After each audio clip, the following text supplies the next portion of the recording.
श्री हनुमदष्टोत्तरशतनामस्तोत्रम्। मनोजवम् मारुततुल्यवेगम् जितेन्द्रियम् बुद्धिमताम् वरिष्ठम् वातात्मजम् वानरयूथमुख्यम् श्रीरामदूतम् शिरसा नमामि। यत्र यत्र रघुनाथकीर्तनम् तत्र तत्र कृतमस्तकाञ्जलिम् बाष्पवारि परिपूर्णलोचनम् मारुतिम् नमत राक्षसान्तकम्।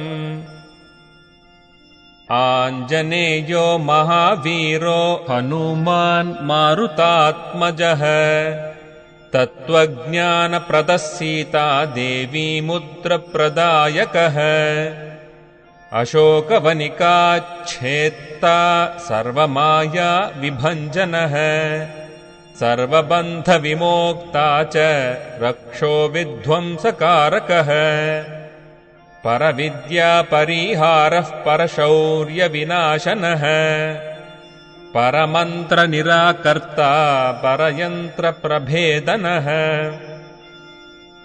सर्वग्रहविनाशी च भीमसेनसहायकृत् सर्वदुःखहरः सर्वलोकचारी मनोजवः।